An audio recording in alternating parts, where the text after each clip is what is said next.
네, 오늘장, 화요일장에는 또 어떤 주제를 가지고 심화시켜 볼 수 있을까요? 주제 확인해 보시죠.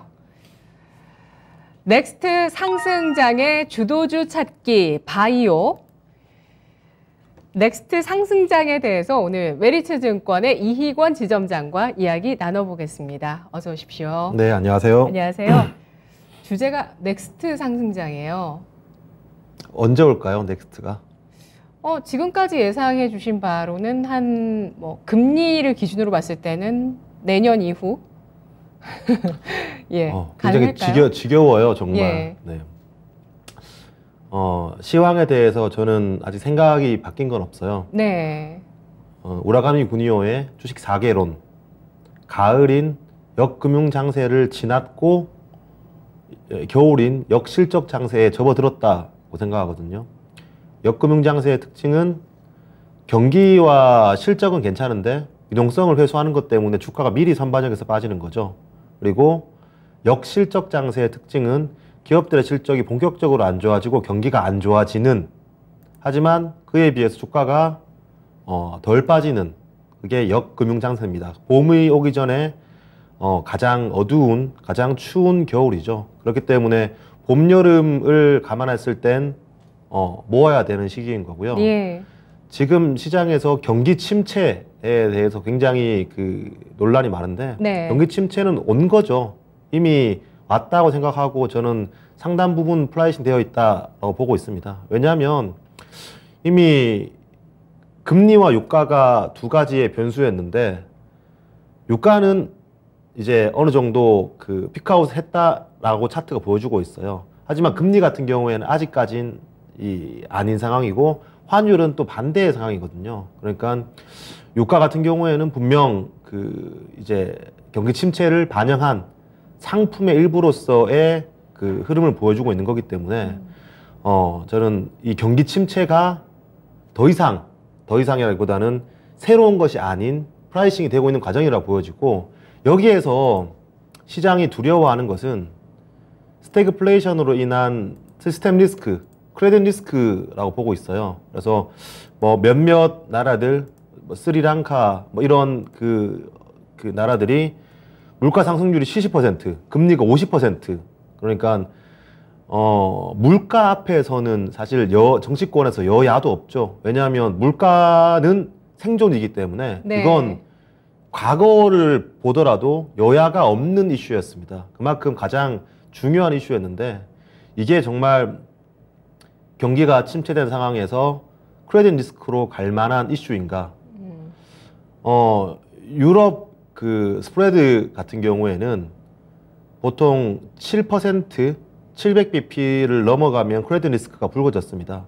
지금 제가 어제까지 파악하기로 670bp까지 갔다가 650bp까지 하락한 것으로 알고 있는데, 이건 일정 부분 시장에서 실적 추정치가 꺾일 것까지 다 반영을 했고, 경기가 안 좋아진다는 건 정말 누구나 다 알고 있고, 한데 경기가 안 좋아지는 것 이후에 무언가 연쇄적인 것이 일어날까 봐 걱정하는 것이 프라이싱 되고 있거든요. 그런데 쉽게 생각해서 저는 좀 편안하게 업을 30년 더 해야 되니까 네. 편안하게 생각해 본다면, 예. 2008년 금융위기 때 전에 경제 성장기 이후에 2000포인트에서 1400포인트까지 하락을 했어요. 그리고 1400포인트에서 지지부진 계속 행보를 하다가 리만 브라더스 파산 이후에 짧고 굵게 1000포인트가 깨졌다가 다시 왔거든요. 지나고 보면 2000포인트에 산 건 아주 시간이 지나서 본전 수준으로 올라왔습니다. 하지만 1400포인트에서 산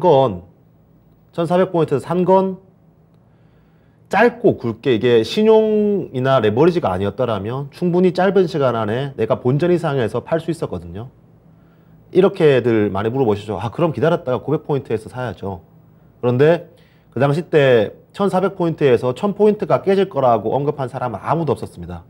그런데 1000포인트가 깨지고 나니 다들 너나 나나 500포인트 간다라고 했었거든요. 그런데 그게 살짝 900포인트를 가더니 이제 그 이후부터 2000포인트, 3000포인트 올라간 거죠. 그래서 저는 지금 순간은 그 당시에 1400포인트의 수준이라고 생각하고 있어요. 이는 900포인트 간다. 그 크레딧 리스크가 발생한다. 이런 게 아니라 설령 크레딧 리스크가 발생한다고 하더라도 네. 지금 산 건 시간이 지나면 결국 수익을 내고 나올 수 있을 만한 수준의 싼 상태인 거고, 만약 예상이 된다면, 크레딧 리스크에 대해서 예상이 된다면 그건 이미 시장에 굉장히 빠르게 반영이 되고 있겠죠. 때문에 예상한다는 것도 쉽지 않고 가능성을 열어두되 지금 사고, 만약 그런 경기 침체나 경기 사이클 순환적으로는 분명히 역사적인 하단 구간입니다. 왜냐하면 우리가 뭐 2016년, 17년 그 당시 때 코스피의 이익 레벨이 140조, 150조 수준이었거든요. 근데 지금 그 지수 때보다 훨씬 내려가 있어요. 근데 이익 레벨은 감익을 감안하더라도 네. 170, 180조 대거든요. 그러니까 이게 추가적으로 더 하향 조정된다고 하더라도 이익단만 봤을 때는 굉장히 싼 상황이에요. 그런데 시스템 리스크를 걱정하기 때문에 이런 상황인데, 지금 사고 만약에 그런 리스크가 왔다? 그럼 또 사고의 그 시각으로 봐야지, 여기서 다 끝났어. 그 상승장은 없을 거야. 라고 생각하는 건, 작년 여름쯤, 작년 말쯤, 3,000포인트인데도 4,000포인트 가, 5,000포인트 가. 라고 생각하는 것과 마찬가지 생각 아닌가라고 계속 되돌려보고 있습니다. 네. 만일에 이 경기 침체가 시스템 리스크를 불러오더라도 지금 사는 것은 나쁘지 않은 선택이다. 만약에 정말 시스템 리스크까지 온다는 것을 감안해서 그때 내가 뭔가 투입할 수 있는 현금을 남겨두시거나 아니면은 어떤 그 생활 자금 가운데서도 충분히 뭐 이제 절약을 하시면은 또 투입이 가능하잖아요. 예, 이런 것들을 좀 감안했을 때 라면은 지금 현재 구간에서는 경기 침체를 충분히 프라이싱, 그러니까 가격 반영한 구간이라는 점에 대해서 주목을 하고 있습니다. 우라가미 구니오의 4개에 따르면 주식시장의 흐름 4개 가운데서 지금 역실적 장세이기 때문에 지금은 상승장을 대비하는 구간이라는 판단을 하고 있는데요. 그 상승장의 주도주가 바로 바이오주가 될 수 있다는 의견에 대해서 오늘 확인을 해보겠습니다. 최근 들어서 증권가에서 바이오주 의견이 많이 나오고 있어요. 뭐 방송에서도 많이 나오고 있고 또 증권사 리포트에서도 7월 들어서 많이 나오고 있습니다. 근데 그 전에 이제 6월 중순부터 의견들은 좀 나왔었는데요. 6월 중순부터 나왔던 의견들 중에서는 이 하태기 연구원의 의견이 있어요. 상상인 증권에서 좀 분석을 6월 중순부터 냈었고 또 한국투자증권에서도 6월 말이 되기 딱 직전에 또 바이오주에 대한 분석을 했는데 전체적인 의견은 그렇습니다. 경제 성장이 둔화되더라도 의약품에 대한 지출을 줄이지 않을 것이다. 그리고 현재 문제가 되고 있는 고환율과 고유가의 피해를 덜 받는 업종이 바이오다. 그리고 그 이후에 코로나 확산이라든지 여러 가지 재료들이 다 붙으면서 지금 바이오주를 좀 올릴 수 있을 만한 그런 근거들은 좀 많이 놓여 있는 상황인데요. 최근 상대적으로 강세를 보여주고 있는 바이오주의 그 배경에 대해서 어떻게 판단하실까요? 네. 일단 배경 이전에 이게 시스템 리스크로 갈지 또는 내가 어떠한 판단을 이제 해야 될 때잖아요. 예. 물론 대응을 하겠다라고 하지만 네. 결정을 해야 될 시기가 저는 이번 여름이라고 생각해요. 왜냐하면 시스템 리스크가 안 오면 지금 사는 게 맞고요. 온다면 절반 사고 절반 끝에 사는 게 맞습니다. 그런데 시스템 리스크라는 거는 이렇게 그 신용 스프레드가 급격하게 올라갔을 때 여기서 신용 스프레드가 급격하게 올라간다는 거는 시스템 리스크에 대해서 두려워하는 사람이 많기 때문에 내 포트폴리오를 해지한다는 차원에서 스프레드가 크게 올라가는 것이거든요. 그런데 이건 유가나 금리나 뭐 주식처럼 올라가서 조정을 받고 우상향하고 이런 개념이 아니에요. 그 신용 스프레드 같은 경우 계속 바닥권에 있습니다. 계속 바닥권에 있고 순간 튀었다가 다시 제자리 왔다가 순간 튀었다가 제자리 왔다가 이런 패턴이거든요. 제자리에 올 때도 빠르게 오나요? 그렇죠. 네. 예, 빠르게 튀고 빠르게 다시 네. 그러니까 튀었다가 올라가면 올라가는 것이고 내려가면 내려가는 것이지 튀었다가 고공권에서 머무르진 않습니다. 그 시계열이. 그러니까 저는 이런 상황이 1, 2개월 지나간다. 만약 이번 여름에 지나간다라고 한다면 저는 이 연준의 이런 그 경기를 누르면서까지 해왔던 게 성과가 보인다라고 생각되고 있고, 역실적 장세는 실적 경기가 안 좋아지지만 다음 계절에 돈을 풀 걸 기대하는 시기거든요. 돈을 풀 걸. 그러니까 우리가 지금 하반기에 경기 안 좋아질 거, 실적 안 좋아질 거, 내년 어느 정도까지 안 좋아질 걸 이미 다 알고 있습니다. 그럼 내년 그 순간에 가서 경기가 안 좋아진다고 해서 주가가 빠지는 것이 아니라 내년 그 순간에 가면 그 순간은 또 내후년을 바라보겠죠. 내후년 실적 추정치에 따라 움직이겠죠. 그러니까 만약 이번에 물가와 유가 인플레이션 잡힌다라면 그때부터는 경기가 안 좋아지는 게 금리를 조금이나마 내릴 수 있는 어떠한 이 말이라도 할 수 있는 부분이 되기 때문에 이게 저는 이번 여름 안에는 치고 갈 것인가, 그 신용 스프레드가 치고 갈 것인가, 하향 안정화 될 것인가를 결정해야 되기 때문에 여기서 만약 내가 포트폴리오를 교체한다라면 지금 여름 구간이 가장 맞지 않냐. 왜냐하면 이게 시장이 어느 정도 그 스프레드가 해소가 되고 바닥권에서 굉장히 이 반등을 하고 이제 우리가 위험을 지났나 봐 라고 느낄 때는 지수가 바닥권에서 15% 정도 올라와서 나 이제 주식 한번 해볼까 라고 했을 때는 정말 괜찮고 사고 싶은 종목들은 지수가 15% 올라왔지만 그런 종목들은 50%씩 올라와 있는 경우가 많아요. 그러면 지금 수준은 좋은 종목, 내가 사고 싶은 종목도 많이 빠져 있고 내가 가지고 있는 종목도 많이 빠져 있기 때문에 교체가 가능한데, 눈에 보이고 나서 내가 이제 리스크를 조금 덜 감수해 볼까라고 했을 때는 비싸게 사야 된다는 거죠. 이미 확인이 되었기 때문에. 그러니까 지금 이 시기에 무슨 공부냐 이게 아니라 바이오 섹터가 다음 주도주입니다 이것도 아니고 다음 상승장이 올 겁니다 이것도 아니고, 만약 다음 상승장, 다음 봄이 온다면 그 후보군 중에서 어떤 것들이 있을까에 대해서 생각을 해보고, 저는 그것들 중에 하나가 바이오라고 생각하는데, 이유는 가장 먼저 조정을 받았고 가장 포트폴리오 기관들의 수급이 비어져 있고 반대로 가장 이 공매도가 많은 섹터다라는 게 첫 번째 수급적인 포인트예요. 우리 지수 같은 경우에는 아마 작년 6월 정도에 그 최고점을 치고 그 이후부터 하락하기 시작했죠. 1년간 하락했을 겁니다. 그런데 바이오 섹터 같은 경우에는 재작년 말에 고점을 치고 그때부터 하락을 이제 많이 잊어 왔었는데, 분명 선조정이란 의미도 굉장히 큰 부분이거든요. 그리고 제가 주도주라는 걸 말씀을 드렸는데, 주도주의 그 배경은 상승장이어야 합니다. 상승장이어야지만 주도주가 있겠죠. 네. 만약 시스템 리스크나 행보장이나 하락장이 간다면 주도주보다는 정말 단기로 순환매 같은, 지금의 진단키트 같은 그런 흐름이겠죠. 만약 상승장이 왔다면 그때는 봄이 온 거겠죠. 봄은 유동성 장세입니다. 유동성 장세의 특징은 실적은 안 좋은데, 경기는 안 좋은데 향후에 돈이 풀려서 이게 경기와 실적을 좋아질 것이라고 기대를 하는 수급 때문에 멀티플을 당겨버리는, 올려버리는 그런 시장이거든요. 2020년도에 코로나 이후에 전기차 바이오 랠리, 당장의 실적보다는 성장성에 대한 기대감이었습니다.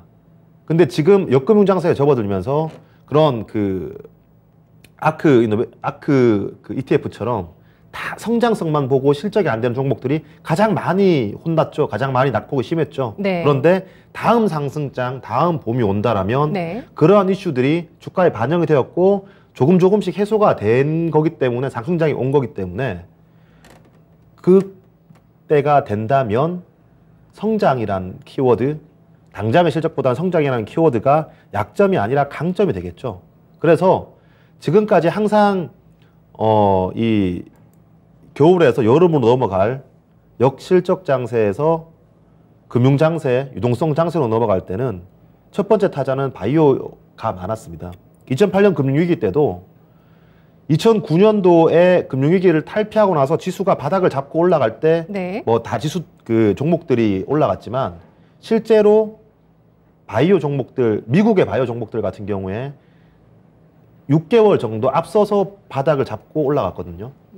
그리고 그 당시 때는 주가뿐만 아니라 바이오젠이나 길리어드 사이언스 같은 경우에는 실적적으로 굉장히 크게 상승했었습니다. 주가보다도 실적이 먼저 움직이고 실적과 주가가 함께 가는 그런 현상이 있었는데 우리가 2017년도, 2018년도에도 마찬가지 상황이었거든요. 때문에 이제 만약 우리가 상승장이 온다라고 생각한다면 아니면 주식을 살 필요가 없는 거고요. 상승장을 조금이라도 기대하고 내가 공부를 하고 대응을 해본다라면 바이오의 이런 수급적인 이슈 그리고 매크로적인 이슈는 분명히 우호적이다라고 생각하고 있고 여기에 추가적인 것은 지금 정치적인 이슈로 공매도 제한에 대해서 굉장히 공식적인 언급들이 나타나고 있죠. 우리가 공매도를 제한한 사례가 몇 번 있었습니다. 공매도를 제한하게 되면 외국인 수급은 사실 더 안 좋아져요. 왜냐하면 그 큰 자금들 그러니까 뭐 100억, 1000억대의 자금이 아니라 네. 조 단위의 그런 롱숏 펀드 같은 경우에는 롱을 7, 8, 숏을 3, 2 이렇게 잡거든요. 롱숏을 같이 잡습니다. 순수하게 네이키드하게 숏을 잡는 곳은 없어요. 그런 그러니까 큰 자금들 조 단위의 자금들을 운용한 헤지펀드에서 네이키드 숏은 없다고 생각하면 됩니다. 그런데 만약 공매도가 제한이 돼버린다? 그럼 숏만 그 커버를 하고 더 이상 숏을 하지 않는 게 아니라 아예 롱 자금조차도 빼버리거든요. 그러니까 헤지 자금의 이탈이 발생되는 겁니다. 계속 네. 그래왔고요. 예. 가장 큰 수급적인 부담은 삼성전자, 하이닉스, 현대차와 같은 시가총액 상위 대형주 그리고 반대로 바이오 같은 경우에는 그동안 눌러놓은 공매도 수급은 있는데 그리고 여기서 더 주가가 한 단계 더 레벨 다운 해야지만 먹을 수 있는 룸이 생기는 과정에서 공매도가 안 된다면 공매도도 결국 언젠가는 매수를 해야 되는 사람들이기 때문에 바이오는 그 매수를 해야 되는 사람들 때문에 더 당겨버리는 현상이 생기거든요. 그러니까 시장만 봤을 때는 안 좋지만 이 바이오 섹터를 봤을 때는 좋은 부분이고 마지막으로 펀더멘탈적으로도 우리가 그 코로나 이후에 임상을 진행하기가 굉장히 까다로웠습니다. FDA의 서류 절차라든가 이런 행정적인 절차도 굉장히 지연되는 상황이었고 임상 환자를 모집하기에도 굉장히 녹록지 않은 환경이었는데 이게 정상적인 가동이 시작되었죠. 그리고 역량들이 과거에 비해서 백신이라든가 코로나 환경을 지나고 나서 역량들이 높아졌습니다. 때문에 만약 시장이 이런 추가적인 하락장이 아니라 언젠간 저는 여름 이후에 이 변동성이 줄어드는 구간이 올 텐데 거기서 상승장이 온다라면 바이오도 그 중에 하나의 후보군이 되지 않을까 이러이러한 이유 때문에 그리고 어쩌면 미국의 그 제가 준비한 차트 보시면 미국의 몇몇 바이오테크 같은 경우에 코로나 이후 신고가가 아니라 역사적인 신고가를 기록하고 있어요. 머크, 릴리, 암젠 상장한 이후에 지금 역사적인 신고가를 가고 있거든요. 그러니까 이런 이건 무슨 의미일까요? 뭐라고 해석해야 될까요? 역사적인 신고가를 네. 머크 앤드 컴퍼니, 일라이 릴리, 암젠이 기록하고 있다. 이런 큰 업체들 외에도 예. 굉장히 많이 있어요. 네. 네, 미국 테크 중에서는 그리고 우리나라 시장에서도 역사적인 신고가는 아니지만 뭐 한미약품이라든가 뭐 셀트리온 같은 경우에 강한 모습 보이고 있죠. 그렇기 때문에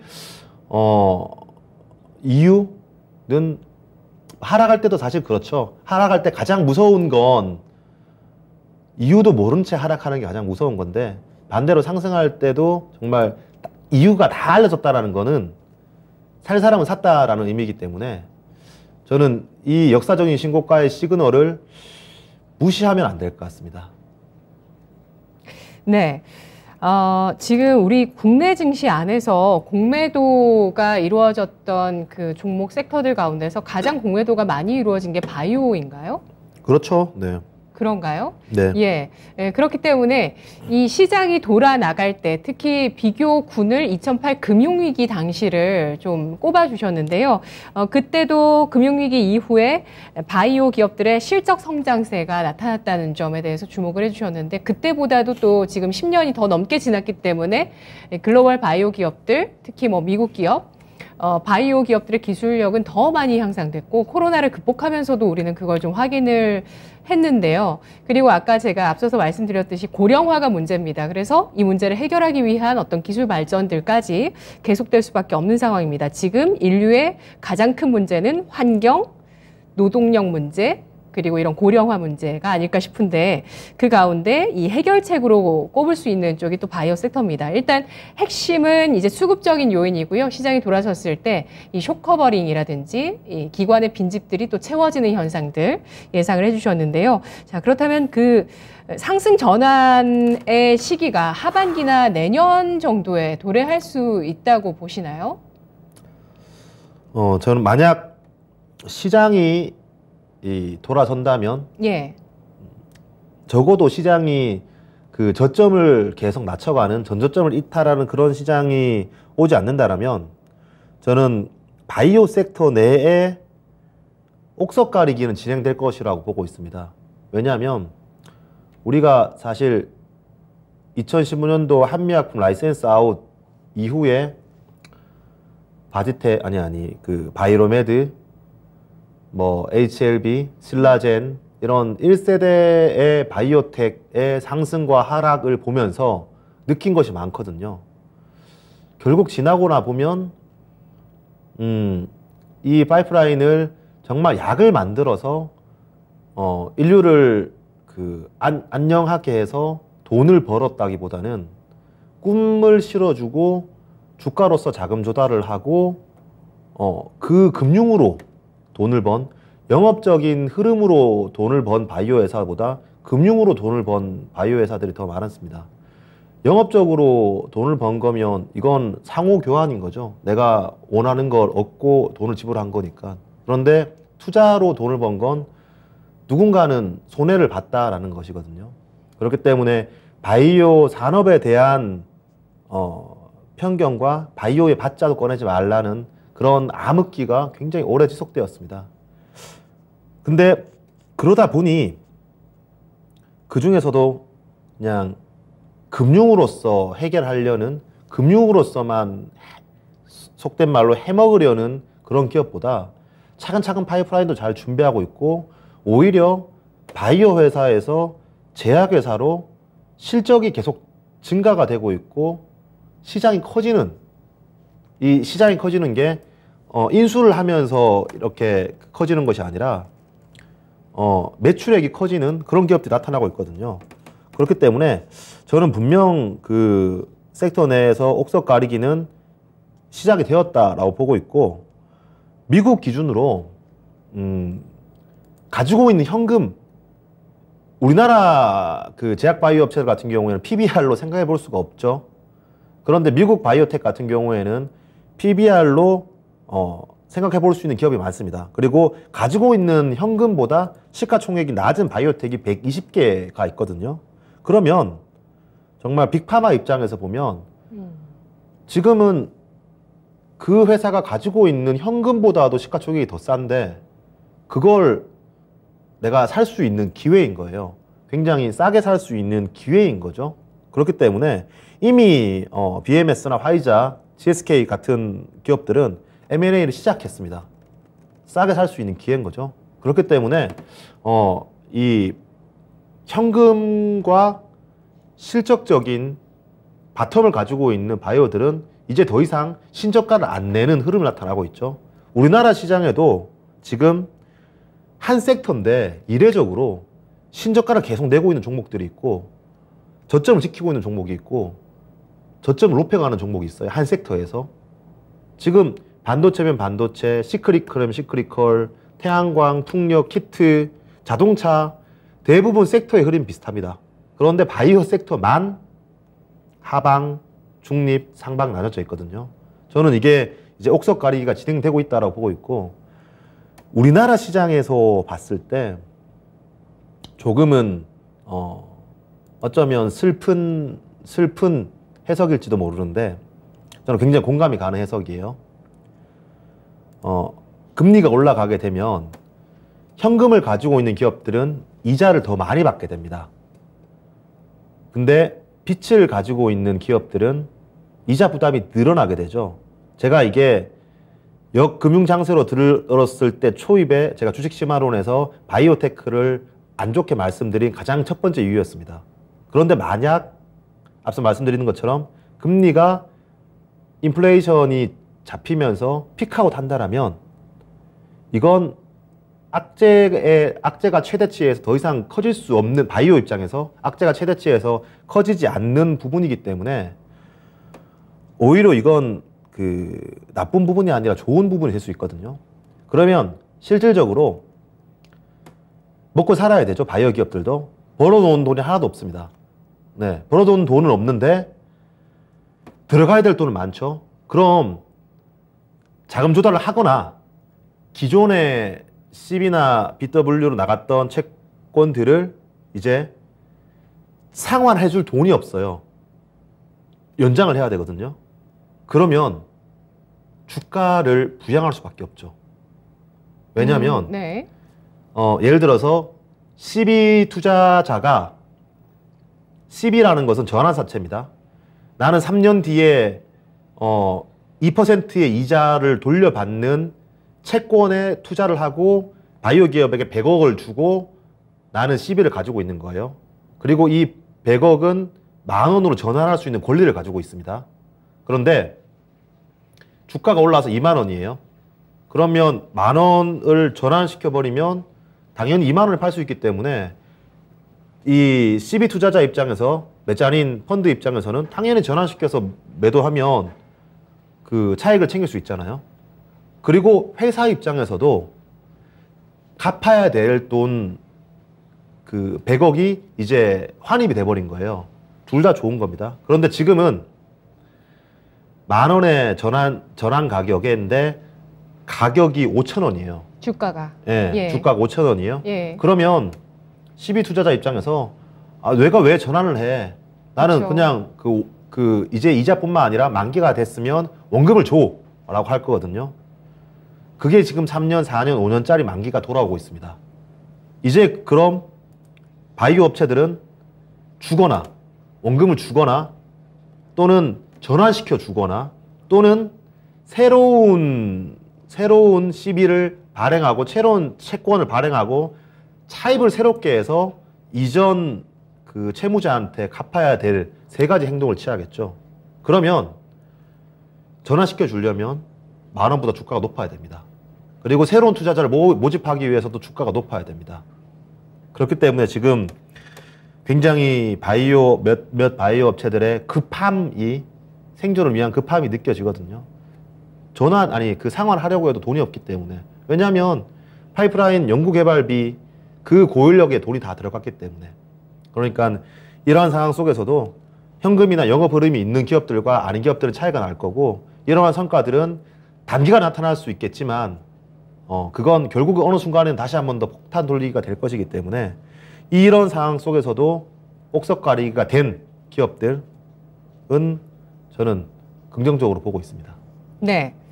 바이오주 가운데서도 경기 불황이 이어진다면 신약보다는 바이오 시밀러가 더 유리하다는 내용을 주셨는데요. 네. 예, 과연 탑픽은 어떤 종목일지 확인을 해보겠습니다. 일단은 금리 인상 시기에 들어가면서 자금 조달에 대한 부담이 있기 때문에 바이오주에 대해서 가장 먼저 좀 부정적인 의견을 주셨었는데 또 이게 지금은 이제 금리 인상의 어떤 피크를 바라보는 시점에서 오히려 역으로 자금 조달을 위해서 주가의 부양이 나올 수 있다는 점도 주목을 해주셨고 그리고 많은 국내 바이오 기업들도 아까 말씀해주신 외국의 사례들처럼 보이는 기업들이 있습니다. 현금이 쌓여가는 그러니까 실적이 굉장히 좋은 그런 바이오주들도 우리 장에서도 나타나고 있고요. 뭐 여러분들 다 잘 아시다시피 뭐 바이오 대형주, 삼성의 또 미래가 될 수 있는 삼성바이오로직스도 그렇고 셀트리온도 뭐 실적 안 나는 기업 아니잖아요. 그리고 진단키트주, SD바이오센서 같은 경우는 최근에 메리디안의 인수 소식까지 나왔어요. 2조 원 규모인데 이게 제약 역사상 최대 규모의 또 인수합병까지 우리 기업들도 단행하고 있는 모습들이 나오고 있습니다. 이런 것들을 종합해 봤을 때 우리가 투자 전략을 어떻게 세울지 종목으로 말씀을 해주시네요. 어떤 종목을 꼽아주시겠어요? 셀트리온뿐만 아니라 바이오시밀러를 그나마 좋게 보고 있고요. 예. 불황이 되면 아무래도 바이오시밀러가 유리하겠죠. 그리고 때마침 이제 내년에 바이오시밀러의 시장이 50% 커집니다. 기존의 바이오시밀러 시장이 40조 규모에서 예. 내년에 그러니까 올해 말 이제 내년에 특허가 만료되는 블록버스터급 약품들이 있거든요.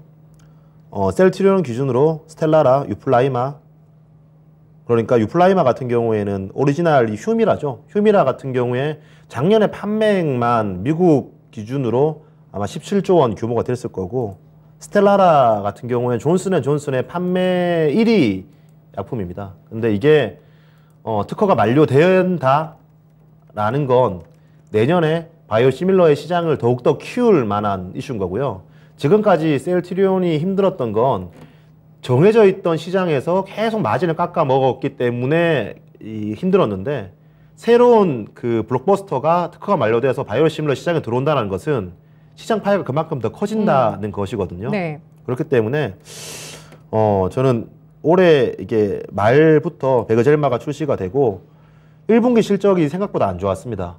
생각보다 안 좋았음에도 불구하고 미국과 유럽의 MS는 1위를 유지하고 있었거든요. 그건 향후에 신제품이 나왔을 때도 MS를 놓칠 만한 시장 파이가 커감에 있어서 시장보다 더 잘할지는 모르겠지만 더 못할 가능성은 저는 낮다라고 보고 있습니다. 목표가를 얼마까지 예상하시겠어요? 글쎄요. 아니, 글쎄요 하시지 마시고 힌트를 좀 주시면, 아니 이렇게 바이오시밀러 시장 자체가 커지고 그리고 셀트리온 자체적으로도 하반기에 새롭게 이제 매출에 기여하는 새로운 파이프라인이 들어가는 거잖아요. 베그젤마, 이게 바이오시밀러고요. 아바스틴의 바이오시밀러, 항암제 바이오시밀러입니다. 이게 매출에 이제 더해진다는 거잖아요. 시장도 커지고 또 매출도 커질 수밖에 없는 그런 이슈가 하반기에 놓여 있는 상황이고요. 내년 이제 올해 내년 아마 매출액이 처음으로 2조 원을 돌파할 텐데 주가는 굉장히 낮은 상태죠. 과거 그 최고점에 비해서. 네. 이렇게 보면은 최근에 많이 올라갔는데 한번 월봉으로 보시면은 지금 바닥권이거든요. 네. 그런데 저는 그 셀트리온을 바이오시밀러를 볼 때 매출도 중요하지만 영업이익률이 더 중요하다고 생각해요. 그 영업이익률이 저는 1분기, 2분기에는 바닥을 잡을 것으로 보고 있거든요. 1분기 영업이익률이 아마 27% 수준이었을 거예요. 그런데 2분기의 컨센서스가 32% 정도 수준인데 블록버스터 만료되는 그 약품을 정말 신제품으로 성공한다면 단연 그 영업이익률 확대가 되겠죠. 근데 그게 얼마나 MS를 차지할지, 그리고 시장이 얼마나 커질지, 또 약간은 어떻게 될지, 그리고 분명 그 오리지널 의약품 업체에서도 이걸 그 과거에서부터 준비하고 있었을 텐데 그들과 경쟁이 어떻게 될지는 확신할 수 없는 부분인데, 확신할 수 없지만 분명 잘할 수 있다는 기대감이 있거든요.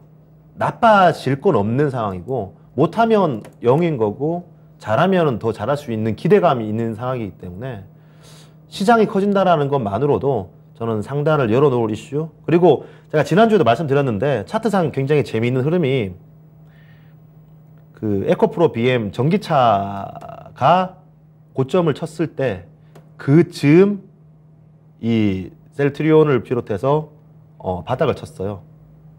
지수가 하락할 때 지수 하락을 견디고 지수가 크게 빠질 때는 보합권 유지하고 지수가 조금이라도 올 때는 더 움직이는, 이건 팔 사람은 팔고 이제 살 사람은 망설인다라는 단계거든요. 그렇기 때문에 저는 지난주 금요일에 그 간장약 고덱스 이슈가 나왔을 때도 회복력을 봐서 이제 더 이상 편견, 결국 시장은 돌고 도는 거기 때문에 네. 편견에 사로잡힐 만한 섹터와 종목은 아닌 게 아닌가 생각해 봅니다. 네. 편견에서 벗어나는 시점이 도래할 것이라는 이야기고요. 하늘무사님께서 저 이 얘기 하려고 했는데 지금 시간이 없어서 끝내려고 했는데 합병 이슈가 제일 중요하지 않냐 이런 얘기도 또 시청자 의견으로 나왔습니다. 분석 잘 들었습니다. 고맙습니다. 지금까지 투자 판단에 도움드릴 수 있는 내용들 확인해봤고요. 다만 주가의 상승과 하락을 보장하지 않는다는 점 유의하세요. 하반기는 멘탈 싸움이 될 것 같습니다. 여러분 힘내세요. 고맙습니다.